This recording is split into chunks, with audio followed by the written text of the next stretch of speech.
नमस्कार मंडळी. तर हा आहे गव्हाच्या पिठाचा शिरा. पौष्टिक आणि कमी वेळेत तयार होतो. तर इथे मी काजू घेतलेत, त्याचे बारीक काप केलेत. बदाम पण आपल्याला इथे घेता येते. अजून कुणाला काही सुका मेवा आवडत असेल तर तो पण आपण या शिऱ्यामध्ये टाकू शकतो.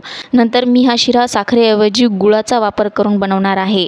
तर हा गुळ किसून घेते मी. बत्त्याने थोडा ठेचून पण टाकता येतो, पण किसून घेतला की पटकन विरघळतो, म्हणून मी गुळ किसून घेतलेला आहे.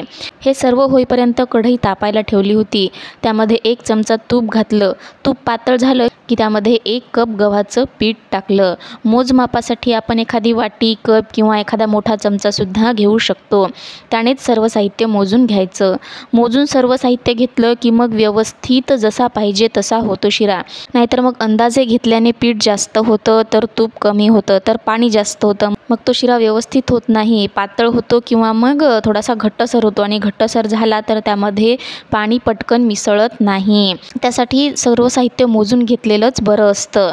बाकी आपल्या आई, आजी यांना परफेक्ट अंदाज असतो, त्यामुळे त्यांचा व्यवस्थित होतो. काहीही न मोजून घेता त्यांचा व्यवस्थित होतो. पण आपल्याला तेवढी प्रॅक्टिस नसते, म्हणून मग फिसकतो. तर त्यांनी रेग्युलर काम केलेलं असतं स्वयंपाकघरामध्ये, त्यामुळे कुठल्याही पदार्थाचा अंदाज त्या व्यवस्थित बांधू शकतात. तर पीठ भाजताना मध्यम आचेवरच भाजायचं.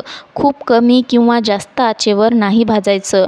पटकन होण्यासाठी गॅस मोठा केला तर लवकर करपते पीठ, कारण खूप बारीक असतं हे गव्हाचं पीठ. छान तपकिरी रंग येईपर्यंत भाजून घेतलं की मग एका बाउलमध्ये किंवा एखाद्या प्लेटमध्ये काढून घ्यायचं. पीठ भाजतानाच मी यामध्ये सुकामेवा टाकलेला आहे. आणि भाजून घेतल्यानंतर यामध्ये वरतून पाणी जर टाकलं तर ते पीठ पूर्ण उडतं इकडे तिकडे आणि मग खूप कंटाळवाणं होतं ते. त्यासाठी हे पीठ एका बाउलमध्ये काढून घ्यायचं. त्याच कढईमध्ये मी 3 कप पाणी टाकलेलं आहे.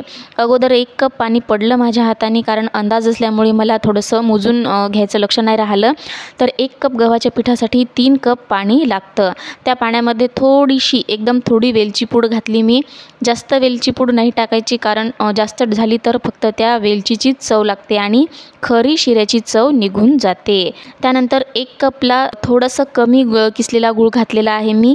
1 कप गव्हाच्या पिठासाठी 1 कप गूळ व्यवस्थित होतो. मला थोडंसं फिकं पाहिजे होतं शिरा, त्यामुळे मी थोडासा कमी टाकला. गूळ विरघळला की भाजलेल्या गव्हाचं पीठ त्यामध्ये थोडं थोडं करून टाकायचं, कारण एकदम टाकलं तर गुठळ्या होऊ शकतात. शिजवताना ह्या गुठळ्या सहज फुटतात, कारण भाजलेलं पीठ आहे.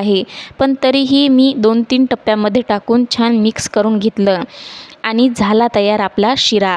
बाळंतिणीला सुरुवातीच्या काही दिवसात नाश्त्याला हाच शिरा असतो आमच्याकडे, आणि यावर भरपूर तूपसुद्धा टाकतात. तर एकदा नक्की ट्राय करून बघा. मस्त झाला शिरा.